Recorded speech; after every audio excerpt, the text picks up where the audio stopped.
Hi folks, guess you're joining me for part two of the James Cook and Mr Paas story. And we're an old established part of Leicester called the Lanes, on Silver Street. This goes back to the medieval times or even before the Roman times. It joined the gates together. Silver Street because there was once, I believe, a silversmith along here. And one of the buildings that would have been here during the time we're talking about, 1832, is a pub. This pub called the Globe. It's marked here as a Leicester landmark, and it's still a pub. Originally, apparently, they used to have a well in the garden, and they would draw water from the well to make the beer. They don't do that anymore, you'd be happy to hear. But you can still come and have a pint here in Leicester in the Globe pub. It's obviously been renovated over the years. We can see the brickwork's been repointed, etc. But it is an original building from the time frame we're talking about, 1832. And in the background, you can hear the bells, the peal of the bells. So we'll be going up to that. That's Leicester Cathedral, which also has some other unique stories attached to it. So there we are. That's the Globe pub. So we're going to walk up here now to Leicester Cathedral. That's a medieval building, I think originally listed in 1086 in the Domesday Book, part of it. Most of it the 12th century, I think, built. And what's interesting for a lot of people about that now is it's where Richard III is buried. Now, if you don't know that story, I won't go into that completely now. It's worth looking up. It's an incredible story. Richard III was King of England, and in 1485, August 1485, there was the Battle of Bosworth Field in Leicestershire, and he was killed. That was the last English king to die in battle. So we then fast forward to, I think, 2012, and a group of people believed that he hadn't been thrown in the River Soar, which was the local story, but he'd been buried in an old churchyard called Greyfriars. So they set about trying to find him, which is now a car park. And pretty quickly, they actually do find his body. And the reason they know it's him is because through DNA, which was discovered in Leicester, by the way, by, I think, Professor Jeffries, a team at Leicester University. He discovered DNA technology, had been working on it for a long time. But anyway, through DNA and a present-day relative, they were able to establish it was Richard III. He got some horrific wounds from edged weapons, back of his skull and other parts of his body. And then in 2015, he was buried in Leicester Cathedral. So that's some, 530 years after his death, he's been reburied in Leicester Cathedral. So we do get a lot of visitors now that are interested in the Richard III story. They come to Leicester Cathedral. Now it's Sunday morning, so we can hear the bells in the background. But the building we're going to go and have a look at is the Guildhall. Now this was the town hall before the one we looked at previously. This again dates from the Middle Ages. It's also the site of the first police station. I think Leicester Police, City Police, were formed in 1836, and then the Borough Police, the county, in 1839. So the Guildhall was actually the first police station, and we'll be going inside because they have some artefacts there linked to the sort of time frame we're looking at, and one particular artefact. It's open to the public. I was surprised it's actually open on a Sunday. It opens 11 till 4 every day. It's free to come in. It's part of Leicester City Council museum, so there's no charge to come in here.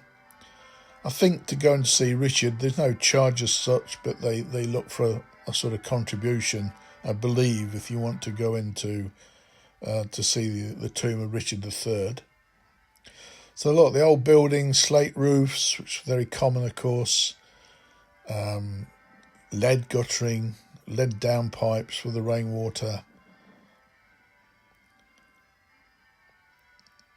And there's links here to Richard III as well, given the age of this structure, basically.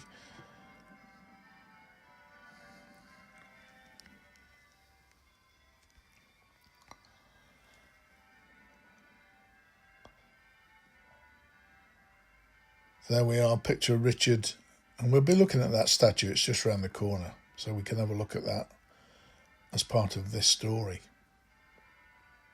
So again, Cook would have known this building very well and the cathedral, and he was a religious man, as most people were in those days. So most likely he'd been inside Leicester Cathedral, I would imagine. I don't know where his actual home was compared to his workshop. But his religion then did play a part in ultimately his fate. And that's just a bit of a plaque telling you, again, that's quite old now, I think, telling you a little bit about the Guildhall.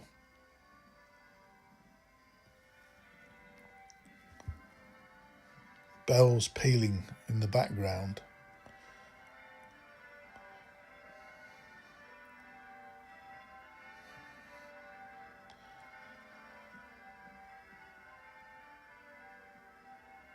So James is brought back, as was said, to Leicester. His trial is set.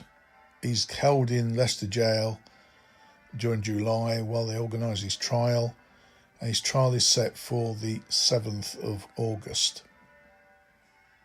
And in the interim, again, there's pressure on him to try and say, what have you done with the rest of the body? Because we don't believe you were able to burn it all. But he kept to his story that that's actually what he did. But also now he's changed his story, probably because of his religious beliefs, and he admits that he did kill Mr Paas deliberately. In fact, he had planned it a week before Paas arrived. So it's premeditated murder, of course. So the trial comes, and here's the front now of Leicester Cathedral, on the 7th of August 1832, and Cook pleads guilty. And the judge obviously informs him, he realises what that would mean, and he says he fully understands what that means, and he pleads guilty. So there's no need for a jury trial. He's pleaded guilty. So now the judge sentenced him to be hanged, and that will take place outside of Leicester Prison, which we'll take a look at. But moreover than that, he says he will be put in a gibbet. Now, if you're not sure what a gibbet is, we'll be taking a look at that. Basically, a gibbet was a cage where they put criminals in after they've been executed as a warning to the public. Now, this was seen as a particularly heinous crime, not just the murder, but moreover the burning of the body. So that didn't allow for the victim to have a consecrated burial, basically, and that was seen as particularly heinous. So that's why he was sentenced to be gibbeted after he was hung. So there is a service going on here because it's Sunday morning, and I think we'll see the procession comes out in a short while. This area was a lot of things like hospital area and things like that, the cathedral garden area. So just a plaque here, just giving a few stories. There's what the cathedral looked about in 1833. Well, that's 1 year after the story we're talking about, of course. So there's the procession going in for the service. So Cook's sentenced to be hung and then put in a gibbet and to be placed at the crossroads of what's called Saffron Lane and Elston Road in Leicester. and we'll take a look at that as well.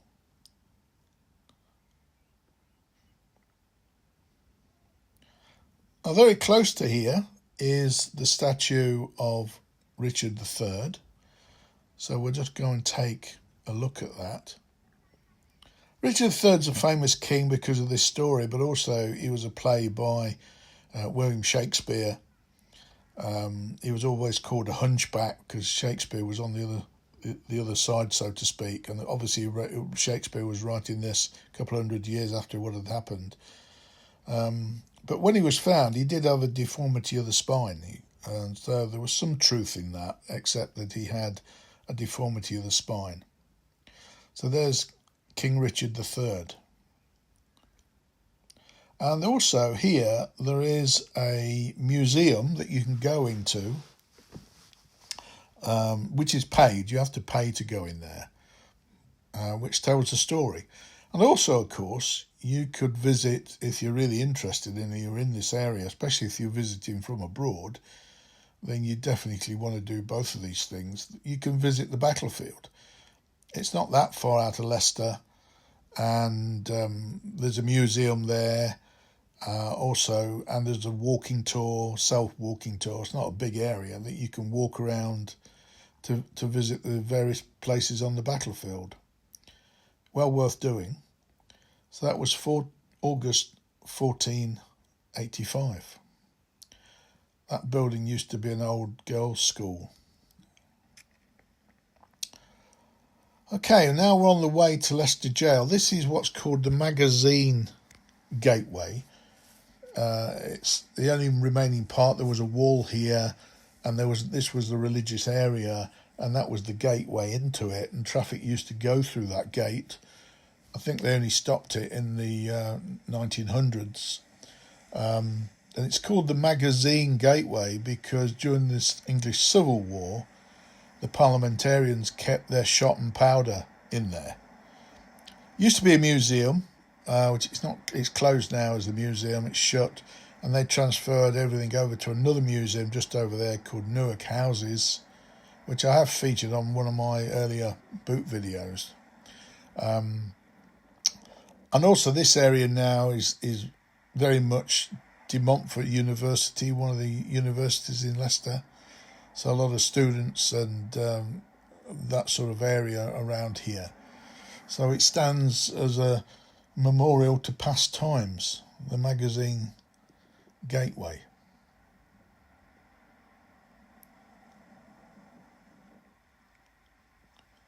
Now we're going to move on to Leicester Prison at Welford Road. Opened in 1828. Had one of the largest walls in the country at the time, I think 30-foot high walls. So on the 10th of August, about 10 o'clock in the morning, James Cook is brought outside and executed on the scaffold. And those days it was what was called the short drop, which basically meant you strangled to death. Later on they brought the long drop in where your neck was broken, your spine was broken for more instantaneous death. Now, the reports have it that 40,000 people were here to view that. I find that a little hard to believe because the population of Leicester at the time was probably only 18, 19, 20,000 people. Even if you had the people from the county that might have come in, 40,000 does seem an exaggerated number, but that's what they say. Plus there was a lot of pickpockets operating at that time.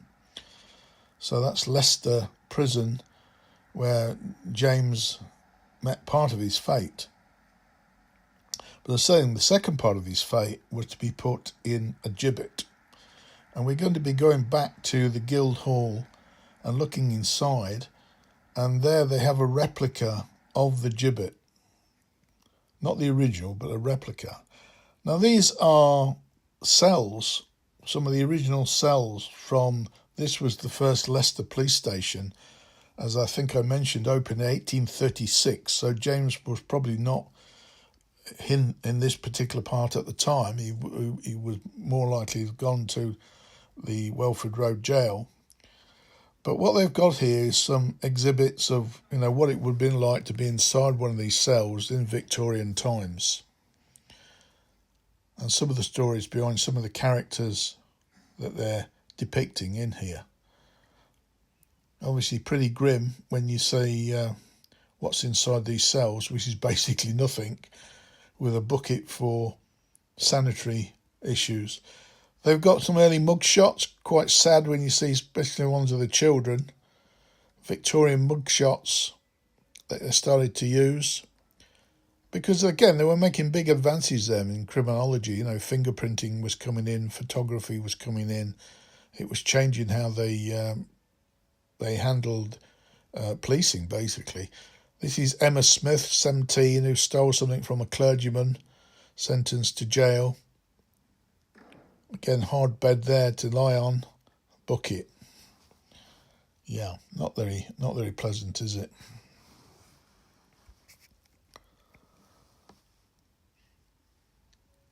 And here they have some exhibits of early police memorabilia.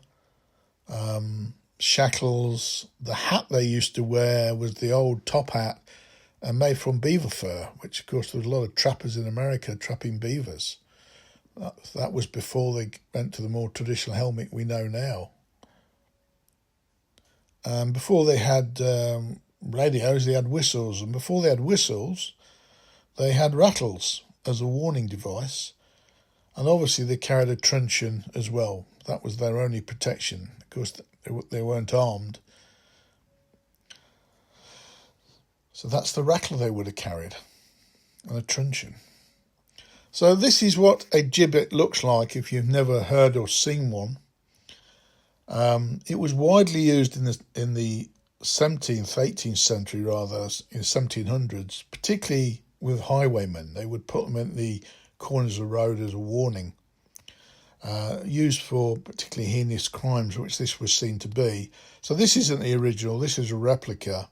Been a very long time though, I can tell you that, but I don't know how long, but it's been there many years.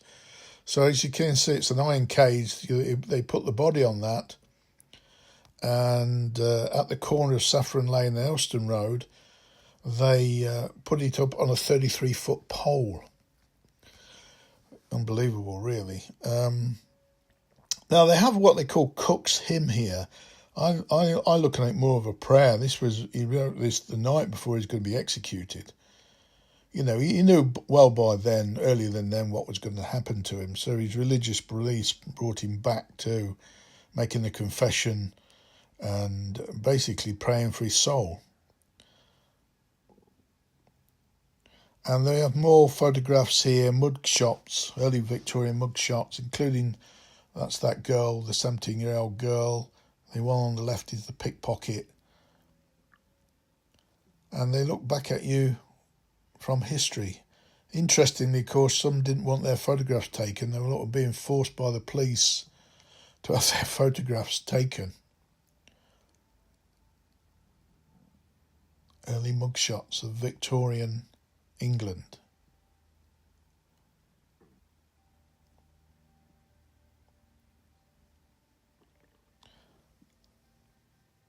So again, interesting place to come if you get the chance.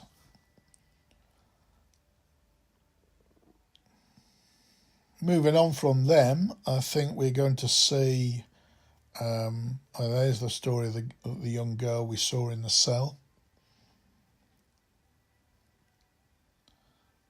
And here's a picture of the early police band taken outside, and we'll go to that square in a minute, taken outside here, because this was the first police station.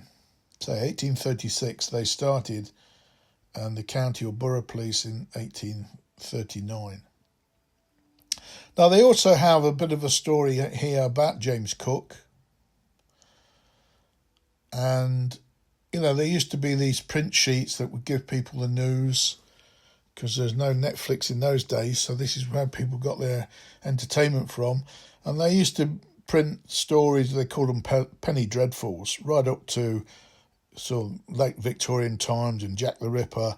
They had all these penny dreadfuls telling the story of what had happened. But of course, also they were a way to warn the public, not to do bad things. I think when I looked it up, in 1832, 50 people in the UK, or in England and Wales rather, I would say, England and Wales were hung, but very few for murder, only a handful for murder. All the rest were rioters,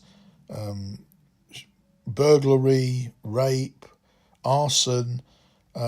Very few people in 1832 had been hung for murder.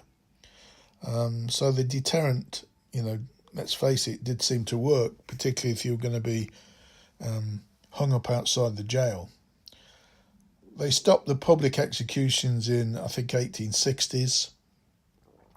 And the last one in Leicester Jail was 1953 for murder. I think there'd been 25 executions at Leicester Jail between when it opened in 1828 and 1953. So this is the courtyard of the Guildhall. Again, we can see it's built perhaps over different periods, but all of it very old. That's the medieval part there on the inside. So this is the courtyard.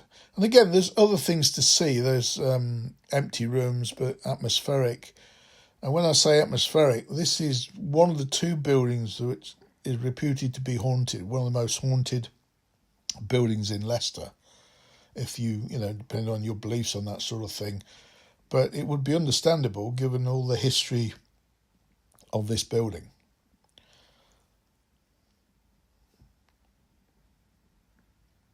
Nobody here when I visited, because again, Sunday morning. But I don't think we get mass visitors anyway, any time of the day. There's a clock here. I'm not quite sure now what the significance of that really was. I didn't really look at that too much. It certainly wasn't telling the right time.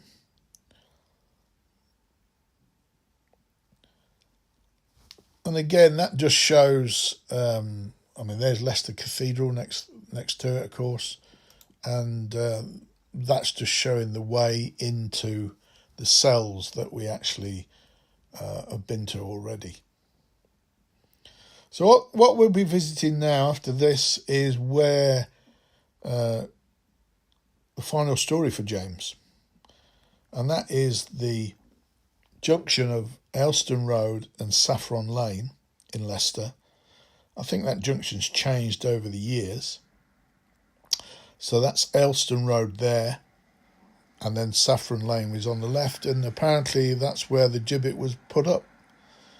Now these days people complain to their council tax about filling potholes in. Those days you had to complain you had a body hanging outside your house, and that's what happened. The residents, again, thousands of people came out apparently to see this, so the residents complained and he was taken down.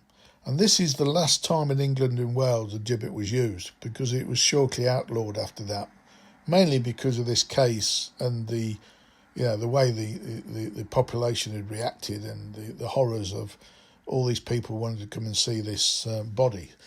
So the authorities and Home Office insisted Leicester take it down. He was buried somewhere near it. And in 1930, workmen digging a ditch found a body in a coffin. Was that James? Possibly, who knows. But that was the end of James Cook. Mr Paas, of course.